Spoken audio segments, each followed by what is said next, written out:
ఈరోజే జ్యేష్ఠ మాసం ప్రారంభం, పైగా మంగళవారంతో మొదలైనది.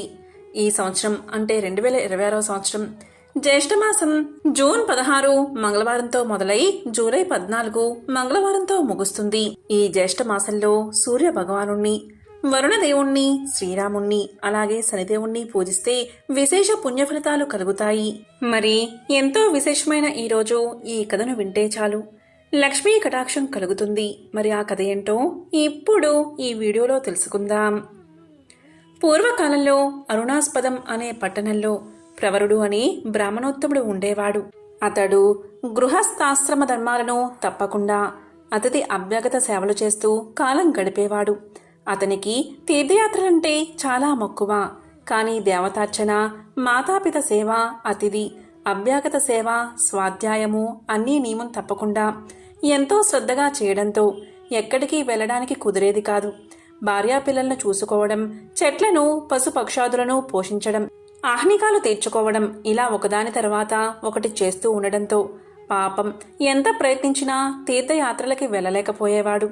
తీర్థయాత్రలు చేసి ఎవరైనా వచ్చారని తెలియగాని వారిని ఆహ్వానించి ఆతిథ్యమిచ్చి యాత్రా విశేషాలు తెలుసుకుంటూ ఉండేవాడు. ఒకరోజు చాలా తీర్థయాత్రలు చేసిన సిద్ధుడు ఒకడు అతని దగ్గరకు వచ్చాడు. ఆ సిద్ధుడు అతి చిన్న వయసులోనే ఎన్నో తీర్థయాత్రలు చేశాడని తెలుసుకుని ప్రవరుడు, స్వామి, కర్తవ్య పాలనమే సర్వతీర్థక్షేత్ర దర్శన ఫలదాయకమని తెలిసినా కూడా ఆ పవిత్ర ప్రదేశాలను ప్రత్యక్షంగా చూడాలన్నది నా కోరిక. కానీ ప్రతిరోజు కర్తవ్య నిర్వహతోనే గడిచిపోతూ ఉంది. నేను తీర్థయాత్రలు చేసే ఉపాయం బోధించండి అని ప్రార్థించాడు. ఇక ప్రవరాత్యుని గృహస్థ ధర్మపాలన దీక్షకు సంతోషించి ఆ సిద్ధుడు ఇలా అన్నాడు, నాయనా ప్రవరా, మన శాస్త్రాలలో ఇటువంటి అవసరాల కోసమే కొన్ని సిద్ధులు, శక్తులు సంపాదించే విధానాలు చెప్పబడి ఉన్నాయి. అవి ఉపయోగించి సునాయాసంగా నీవు తీర్థయాత్రలకు వెళ్ళి రావచ్చు, నీ కర్తవ్యాలను పాటించవచ్చు. నా వద్ద ఒక పాదలేహ్యం ఉన్నది. దీన్ని నీ పాదాలకు పూసుకుంటే నీవు మనోవేగంతో సంకల్పించిన ప్రదేశం చేరగలవు. మహా ఆనందంతో ఆ పసరును ఆ సిద్ధుని వద్ద నుంచి స్వీకరించాడు ప్రవరుడు. మరునాడు ప్రవరుడు ఇంటనున్న తల్లిదండ్రులను సేవించి తన నిత్య అనుష్ఠానాలను పూర్తి చేసుకుని అందరి అవసరాలు తీర్చి కుటుంబ బాధ్యత భార్య సహనశీలికి అప్పగించి అతిథి అభ్యాగత సేవ చేయమని చెప్పి సూర్యాస్తమయం లోపల ఇంటికి చేరాలన్న సంకల్పంతో పాదాలకు లేపనం రాసుకుని హిమాలయ పర్వతాల్లోని పవిత్ర క్షేత్రాలు, సుందర తీర్థ ప్రదేశాలు చూడాలని బయలుదేరాడు. ఆ హిమాలయాల పర్వతాల సొగసును వర్ణించడం ఆ బ్రహ్మకైనా తరమా? కొండల కోణల నుంచి ప్రవహించే సెలయేళ్లు, నదుల సరోవరాల అలల చప్పుళ్ళు, పించాల విప్పి ఆ ధ్వనులకు ఆనంద నర్తనం చేసే నెమళ్ళు అన్నీ ఆశ్చర్యంగా చూడసాగాడు ప్రవరుడు. ఇలా ఆ రమణీయ పర్వతాలను దర్శించి ఇక ఇంటికి బయలుదేరి రేపు వచ్చి మిగిలిన ప్రదేశాలు చూద్దామనుకున్న ప్రవరుడు ఊరు చేరాలని సంకల్పించుకున్నాడు. కానీ కదల్లేకపోయాడు. మంచు నీటిలో పాదలేపనం కరిగిపోయినా వైనం తెలుసుకున్నాడు. మొదలు నరికిన వృక్షమైపోయాడు. ఓ భగవంతుడా, ఇదెక్కడి కర్మపాసం, ఎక్కడ అరుణాస్పదం, ఎక్కడ హిమాలయ పర్వతాలు? ఆలోచనారహితంగా రావచ్చునా? ఎంత తెలివిమాలిన పనిచేశాను? నిమిషం కనిపించకపోయినా చింతించే తల్లిదండ్రులను, అనుకూలవతి సాధ్వి అయిన అర్ధాంగిని తలుచుకుని బాధపడ్డాడు. ఆడుతూ పాడుతూ చదువుకుంటూ ఉండే నా ప్రియ శిష్యులు ఎంత విచారిస్తారో, అతిథులకు భోజన సదుపాయాలు ఏమవుతాయో, అగ్నిహోత్రాలు, నిత్యానుష్ఠానాలు చేయలేని ఈ దుస్థితి ఎవరికీ రాకూడదు అని పరిపరి విధాలా విచారించాడు ప్రవరుడు. ఇలా జరుగుతూ ఉండగా వరోధిని అనే గంధర్వకన్య ప్రవరాత్యుణ్ణి ప్రలోభ పెట్టాలని అనేక ప్రయత్నాలు చేసింది. అనుష్ఠానాలు చేయలేకపోతానేమో అన్న దుఃఖం ఒకవైపు, వరోధిని యొక్క శృంగార చేష్టలు మరొక వైపు. ఇంతలో సూర్యుడు అస్తమిస్తాడని తెలిసి సంధ్యవార్చని జీవితం వ్యర్థం అనిపించింది ప్రవరుడికి. ఇన్నాళ్ళు నేను చేసిన అనుష్ఠానం ఆగిపోతుందా అని అనుకుని భ్రాంతి చెందాడు. ఇంతలో దుఃఖం వదిలి కర్తవ్యం ఆలోచించాలని ప్రవరుడు అనుష్ఠానాలు చేయాలనే దృఢ సంకల్పంతో అగ్నిదేవుణ్ణి మనసులో తలచి, నేనే కనుక నిత్యానుష్ఠాన తత్పరునైతే, కర్తవ్య పాలన దక్షుణ్ణి అయితే ఆ అగ్నిదేవుడే నాకు దారి చూపుగాక అని అనుకున్న మరుక్షణం అరుణాస్పదంలోని తన గృహంలో ఉన్నాడు ప్రవరుడు. కర్మ సాక్షి అయిన ఆ భగవంతుడికి నమస్కారం చేసి అనుష్ఠానాలు చేసుకుని ఇంటిల్లపాదితో సుఖంగా జీవించాడు ప్రవరుడు. ఎంతో పవిత్రమైన విశేషమైన ఈ కథను విన్నవారికి సకల శుభాలు కలుగుతాయి. జన్మల దోషాలు తొలగి కోటి జన్మల పుణ్యం వస్తుంది. చివరకు విష్ణు సాయుధ్యాన్ని చేరుకుంటారు. ఎవరైతే గ్రహణ గౌరీ నోము కథను వింటారో వారికి జీవితంలో దరిద్రం అనేదే దరిచేరదు. మరి ఆ కథ ఏంటో ఇప్పుడు ఈ వీడియోలో తెలుసుకుందాం. పూర్వకాలంలో అవంతిపురం అనే గ్రామంలో ఒక బ్రాహ్మణుడు నివాసం ఉండేవాడు. అతనికి 4 కొడుకులు, 1 కూతురు ఉన్నారు. వారికి గల ఆ కూతురు దురదృష్టం వల్ల పుట్టింది. ఆమె పుట్టింది మొదలు పగలు పిల్లగాను, రాత్రి పురుగులుగాను మారిపోతూ ఉండేది.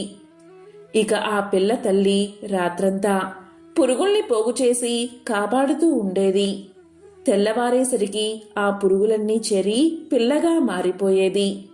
ఈ రహస్యాన్ని తల్లి ఎవరికీ తెలియనీయకుండా జాగ్రత్త పడుతూ ఉండేది.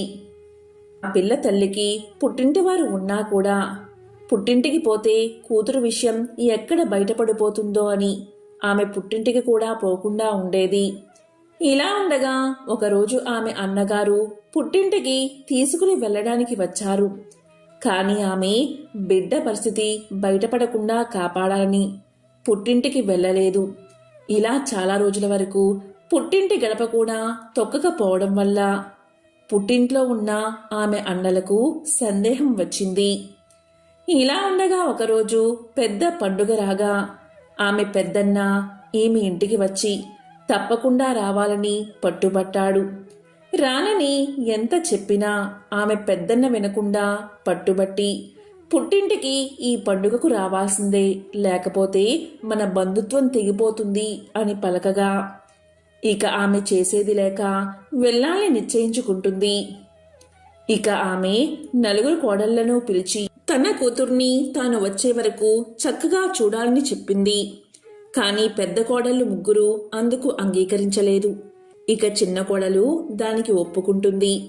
అప్పుడు ఆమె చిన్న కోడలితో తన కూతురు రహస్యాన్ని చెప్పి రాత్రివేళ ఆ పిల్లకు గుంట దగ్గర ఒక పక్క వేసి ఒక్క పురుగైనా పక్కకు వెళ్లకుండా వాటిని లోనికి పోగు చేసి కాపాడాలని బహురహస్యంగా చెప్పి పుట్టింటికి వెళ్ళిపోయింది. ఇక చిన్న కోడలు తన వాగ్దానం ప్రకారం ఆ బిడ్డను తన కంటికి రెప్పలా కాపాడుకుంటూ రాత్రులయందు భర్త దగ్గరికైనా వెళ్లకుండా ఉండేది. ఇలా 4 రోజులు గడిచింది. ఆ సంగతి తెలియక ఆమెను భర్త అనుమానించాడు. ఇక 5వ రోజు అటక మీద కూర్చుని భార్య ఏం చేస్తుందో గమనిస్తూ ఉన్నాడు. ఇక చీకటి పడిన వెంటనే అతను తన చెల్లెలు పురుగులుగా మారడం, వాటన్నిటినీ తన భార్య గుంటలోకి పోగు చేయడం, రాత్రంతా నిద్ర లేకుండా ఆ పురుగులకు కాపలా కాయడం చూసి అతను భార్య దగ్గరకు వెళ్ళి ఇలా అన్నాడు, ఏంటి ఈ విచిత్రం, నా చెల్లి ఇలా పురుగులుగా ఎందుకు మారుతుంది అని అడిగాడు. దానికి ఆమె ఇలా పలుకుతుంది, నాకు ఏమీ తెలియదు, ఇలా ఎందుకు జరుగుతుందో అస్సలు తెలియదు. అత్తగారి ఆజ్ఞ ప్రకారం నేను అత్తగారు వచ్చే వరకు ఇలా చెయ్యాలి అని చెప్పింది. ఇక అది విని చిన్నాన్నగారు ఎంతో బాధపడి ఆ రహస్యాన్ని ఎలాగైనా తెలుసుకోవాలని పట్టుదలతో అరణ్యానికి వెళ్లి తపస్సు చేయడం మొదలుపెట్టాడు. ఇంతలో ఆ తోవలో వెళ్తున్న పార్వతీ పరమేశ్వరులు అతన్ని పిలిచి నీ తపస్సుకు కారణమేమిటి అని అడుగుతారు. ఇక పార్వతీ పరమేశ్వరులకు అతను నమస్కారం చేసి తన చెల్లెలు రాత్రుళ్ళు పురుగులుగా మారడం జరిగిందంతా వివరిస్తాడు. అప్పుడు అమ్మవారు అతనితో ఇలా అంటుంది, ఓ చిన్నవాడా, నీ చెల్లెలు పూర్వజన్మయందు రజస్వర అయి ఆ దోషాన్ని ఇంట్లో కలిపేసింది. ఆ పాప ఫలితంగానే ఆమె ఈ జన్మలో రాత్రివేళ పురుగులుగా మారుతుంది అని చెప్పింది. అది విన్నా ఆ చిన్న అన్నగారు ఇలా అంటాడు, తల్లి, నా చెల్లెలికి ఈ పీడ ఎలా తొలగిపోతుంది తెలపమని ప్రాధేయపడతాడు. ఇక పార్వతీమాత దయతలిచి ఇలా పలుకుతుంది, నాయనా, నువ్వు బాధపడకు, నీ చెల్లెలతో గ్రహణ గౌరీనోము చేయించు, అప్పుడు ఆమెకు ఈ పీడ తొలగిపోతుంది అని చెప్పి అదృశ్యం అయిపోయింది. ఇక చిన్నన్న ఎంతో సంతోషంతో ఇంటికి వచ్చి చెల్లెలతో ఆ నోము చేయించగా ఆమె దోషం మొత్తం తొలగి రాత్రి కూడా పురుగులుగా మారకుండా బాలికగానే ఉంటూ ఉంది. ఇంతలో ఆమె తల్లి పుట్టింటి దగ్గరుండి వచ్చి చిన్న కోడల దగ్గర నుంచి కూతుర్ని తీసుకుపోతుంది. ఇక రాత్రి కాగా ఆ రాత్రి బిడ్డ పురుగులుగా మారకుండా ఉండడం చూసి తల్లి ఆశ్చర్యపోతుంది. ఇక చిన్న కోడల్ని విషయం అడగగా చిన్న కోడలు జరిగిందంతా చెప్తుంది. అంతటా చిన్న కోడలు విశ్వాసానికి, చిన్న కొడుకి పట్టుదలకి, పార్వతీదేవి దయకు ఆమె ఎంతో సంతోషించింది. ఇక అందరూ సుఖంగా జీవించారు. ఈ గ్రహణ గౌరీ నోమును సూర్యగ్రహణం పట్టిన క్షణంలో పసుపు, కుంకుమ, బియ్యము, పిండి, పత్తి, బెల్లం, ఆకు వక్క పందిరిలో పెట్టి గ్రహణం విడిచినంతనే వాటిని ఇంట్లో పెట్టాలి. ఆ తరువాత రోజు నుంచి 9 రోజుల వరకు గౌరీదేవిని పూజించాలి. 9 రోజులు 9 పద్మాలు వేసి 9 ఒత్తులతో జ్యోతులు వెలిగించి 9 అట్లు నైవేద్యంగా పెట్టాలి. ఆఖరి రోజున ఆకు, వక్కలు, అట్లు కొత్త జల్లెడ పెట్టి పాత జల్లెడతో మూత వేయాలి. దీంతో గ్రహణ గౌరీ నోము ముగుస్తుంది. ఎంతో పవిత్రమైన ఈ కథను విన్నంతనే ఆ లక్ష్మీనారాయణల శివపార్వతుల అనుగ్రహం మీకు తప్పకుండా లభిస్తుంది. సకల శుభాలు కలుగుతాయి. ఒకానొకసారి నారదుడు భూలోక ప్రయాణాన్ని ముగించుకుని తిరిగి దేవలోకానికి బయలుదేరుతూ సంధ్యా సమయం కావడం వల్ల సంధ్యావందనం కోసం స్నానం చెయ్యాలని ఒక వాగులోకి ప్రవేశిస్తూ ఉండగా నారదుడి కాలికి ఒక పుర్రె తగిలింది. ఆ పుర్రెపై ఇలా రాసి ఉంది: ఈ తల ముల్లోకాలను దర్శిస్తుంది అని రాసి ఉంది. ఏమిటి ఈ పొరపాటు? చనిపోయి పడిపోయిన ఈ పుర్రె ముల్లోకాలను ఎలా దర్శిస్తుంది అనే సందేహం నారదుడిలో కలిగింది. ఇక నారదుడు సంధ్యావందనాన్ని ముగించుకుని ఆ పుర్రెను తీసుకుని వైకుంఠానికి బయలుదేరాడు. ఇక వైకుంఠాన్ని చేరుకుని మహావిష్ణువుతో ఇలా అన్నాడు నారదుడు: స్వామి, ఈ పుర్రెపై ముల్లోకాలను దర్శిస్తాను అని రాసి ఉంది. మరి వీడేమో చనిపోయి భూలోకంలో పడి ఉంటే ఈ పుర్రెను నేను తీసుకువచ్చాను. ఇది ఎలా సాధ్యం అని ప్రశ్నించాడు నారదుడు. దానికి శ్రీ మహావిష్ణువు చిరునవ్వు నవ్వి, చూడు నారదా, ఈ రాతల గురించి నాకు తెలియదు. కేవలం నేను జీవుల పోషణ బాధ్యతను మాత్రమే నిర్వహిస్తాను. ఈ విషయం గురించి నీవు పరమేశ్వరుని అడగడం చాలా మంచిది అని సమాధానం చెప్పాడు మహావిష్ణువు. ఇక నారదుడు ఆ పుర్రెను తీసుకుని కైలాసంలో ఉన్న శివుడిని చేరుకున్నాడు. అక్కడ పరమేశ్వరుడితో ఇలా అన్నాడు: స్వామి, ఈ పుర్రెపై ముల్లోకాలను దర్శిస్తాను అని రాసి ఉంది. ఇది ఎలా సాధ్యం అని ప్రశ్నించాడు. దానికి పరమేశ్వరుడు నారదుడితో ఇలా పలికాడు: చూడు నారదా, ఆయువు తీరిన తర్వాత వారి ప్రాణాలు తీయడమే నా పని. కాబట్టి ఈ పుర్రెపై రాసిన రాత గురించి బ్రహ్మను అడగడమే సమంజసంగా ఉంటుంది అని సలహా ఇచ్చాడు మహేశ్వరుడు. ఇక ఆ పుర్రెను తీసుకుని బ్రహ్మలోకం బయలుదేరాడు నారదుడు. బ్రహ్మలోకానికి చేరుకుని వెళ్లి బ్రహ్మను ప్రశ్నించాడు నారదుడు. ఇక బ్రహ్మదేవుడు ఇలా పలికాడు: ఏం నారదా, విరాత రాసిన రాతనే ప్రశ్నించేంతటి వాడివి అయ్యావా? అందుకే అడుగుతున్నావు కాబట్టి నీ సందేహం తీర్చడం నా ధర్మం అని నారదుతో బ్రహ్మదేవుడు ఇలా అన్నాడు: చూడు నారదా, ఈ పుర్రె తీసుకుని మొదట నువ్వు ఎక్కడికి ప్రవేశించావు అని అడగ్గా నారదుడు వైకుంఠమని సమాధానం చెప్పాడు. ఇక బ్రహ్మదేవుడు నారదుణ్ణి మళ్ళీ ఇలా అడిగాడు: చూడు నారదా, రెండవసారి ఈ పుర్రెను ఎక్కడికి తీసుకువెళ్లావు అని ప్రశ్నించాడు. దానికి నారదుడు కైలాసమని సమాధానం చెప్పాడు. ఇక చివరిగా బ్రహ్మదేవుడు నారదునితో ఇలా పలికాడు: చూడు నారదా, ఈసారి ఈ పుర్రెను చివరిగా ఎక్కడికి తీసుకువెళ్లావు అని ప్రశ్నించాడు. ఇక నారదుడు బ్రహ్మలోకమని సమాధానం చెప్తూ ఎంతో ఆశ్చర్యపోయాడు. ఈ పుర్రెను నా చేతులతో తీసుకుని ముల్లోకాలను తిరిగాను. ఇదే కదా బ్రహ్మరాత అని తనలో తాను అనుకుని ఆశ్చర్యపోయాడు. ఇక బ్రహ్మదేవుడు నారదునితో ఇలా పలికాడు: నారదా, ఇప్పుడు చెప్పు, నేను రాసిన రాతలో ఏదైనా దోషమున్నదా అని ప్రశ్నించాడు. ఇక నారదుడు తన తప్పును క్షమించమని ఆ పుర్రెను వదిలేశాడు. అది భూమిపై పడి పగిలిపోయింది. ఆ జీవికి కపాల మోక్షం లభించింది. చివరకు ఆ జీవి భూదేవిలో ఐక్యమైపోయింది. ఇదంతా చూస్తున్న నారదుడికి తల తిరిగినట్లు అయినది. ఇక బ్రహ్మదేవుడు నారదునితో ఇలా పలికాడు: నారదా, అతని కథ చెప్తాను విను. ఇతను పూర్వం ఒక మహర్షి.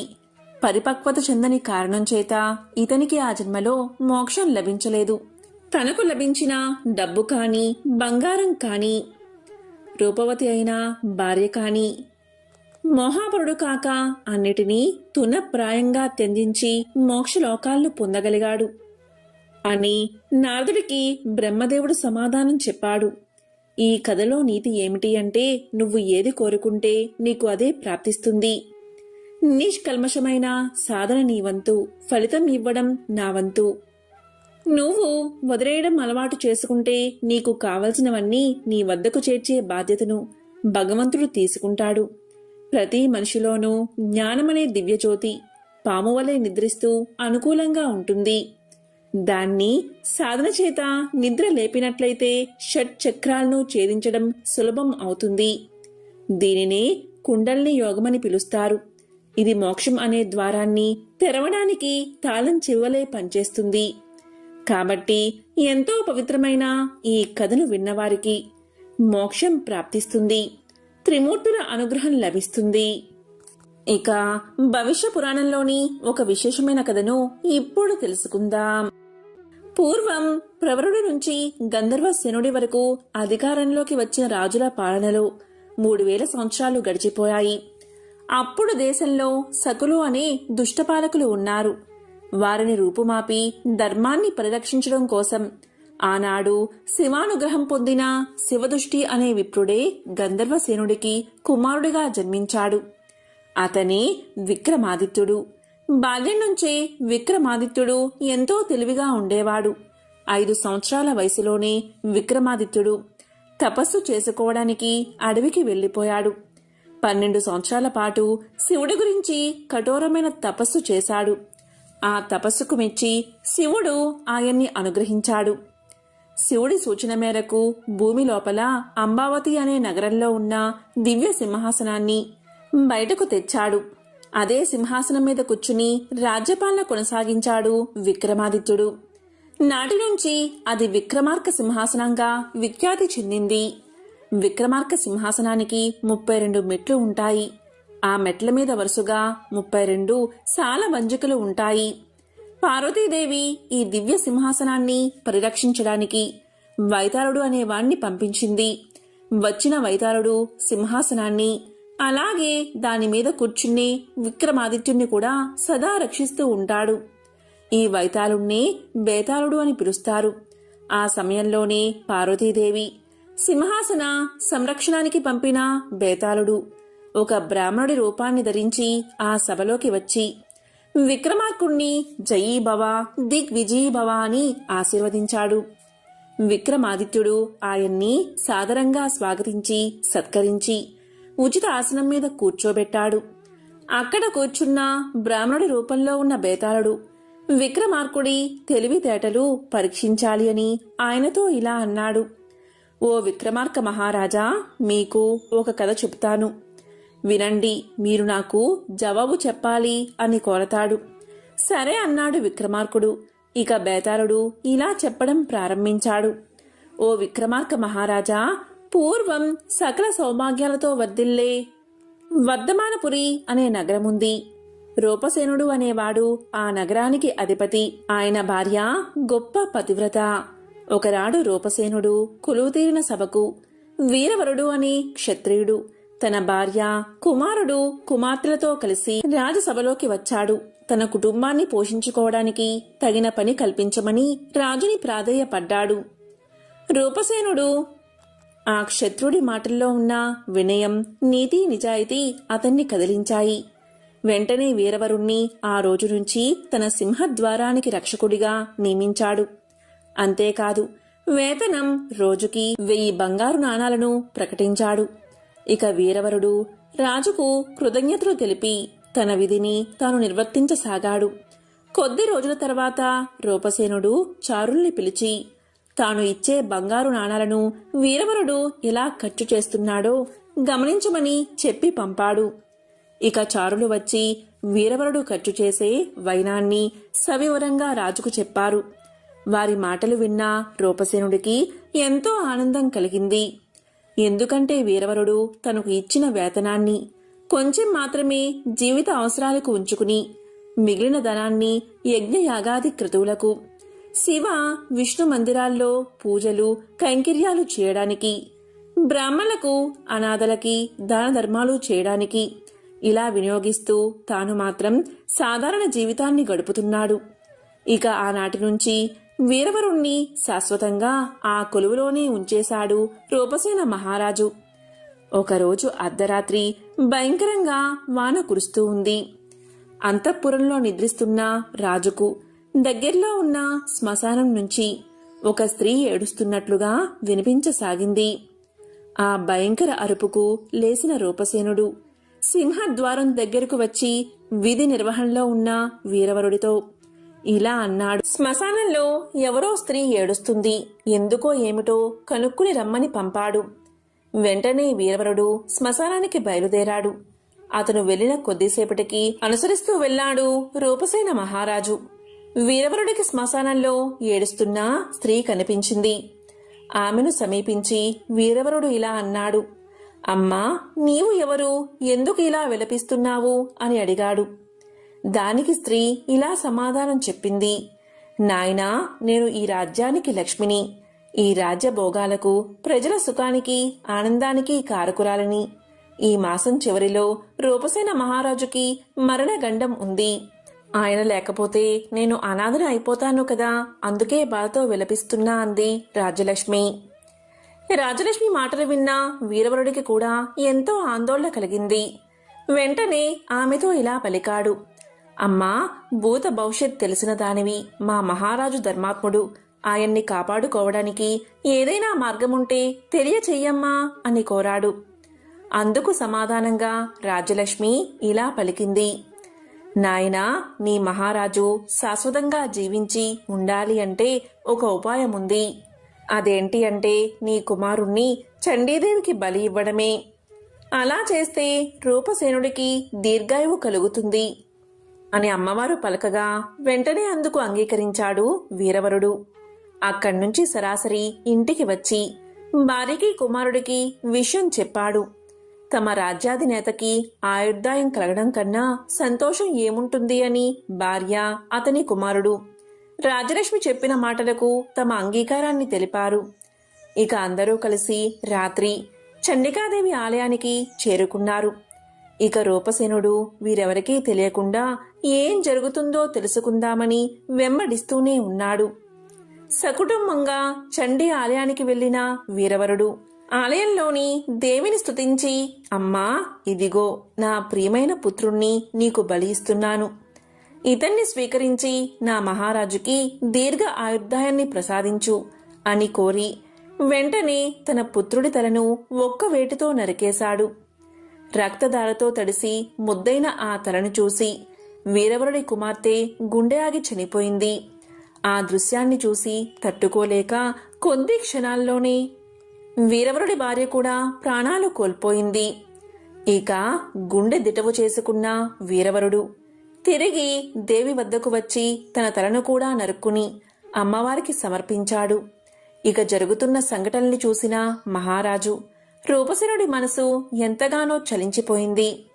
వెంటనే అతను ఆలయంలోకి వచ్చి, అమ్మా, ఇంతటి విశ్వాసపాత్రుడు నా కోసం ప్రాణాలు అర్పించాడే, వీరందరి ప్రాణదానంతో పెరిగే ఆయుర్దాయం నాకెందుకు తల్లి, నన్ను కూడా నీవే బలి తీసుకో అని తన తలను ఖండించుకోబోయాడు.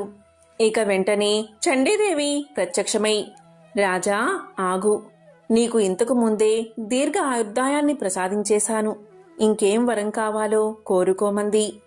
అప్పుడు రూపసేనుడు ఇలా అన్నాడు.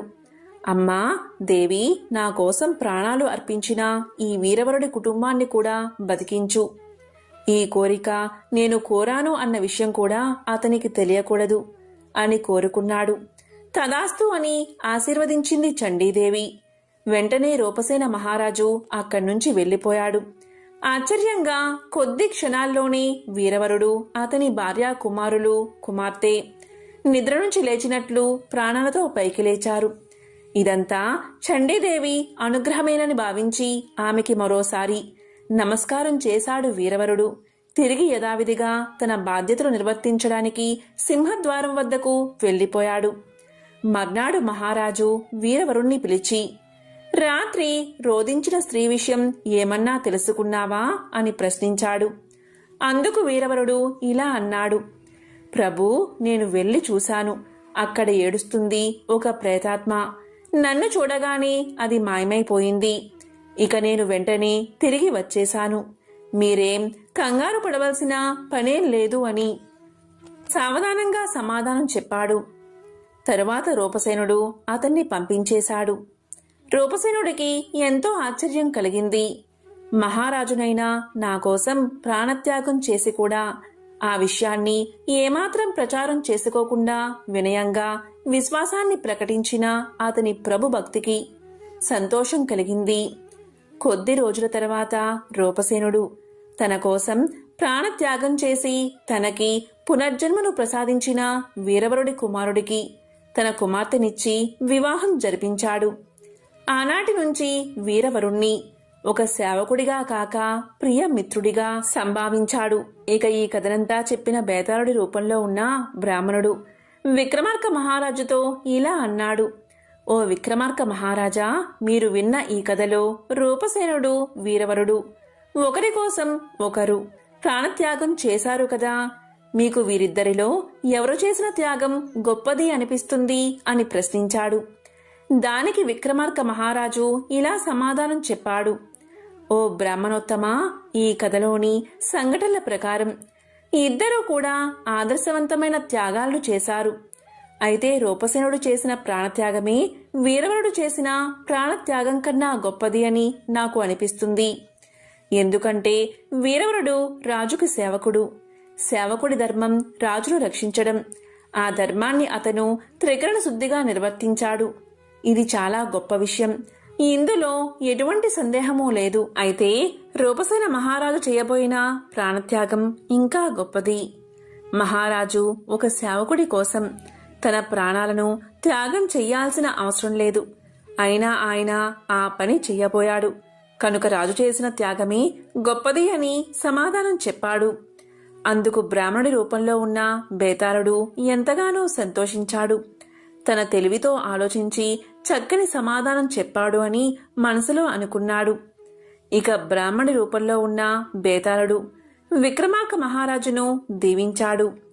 కాబట్టి ఎంతో పవిత్రమైన భవిష్య పురాణంలో ఉన్న ఈ కథను ఈరోజు విన్నా, చెప్పినా, వినిపించినా జన్మల పాపాలు తొలగి కోటి జన్మల పుణ్యం వస్తుంది. ఓం నమో నారాయణాయ. ఓం శ్రీ మహాలక్ష్మియే నమః. ఓం శ్రీ మాత్రే నమః. ఓం నమః శివాయ.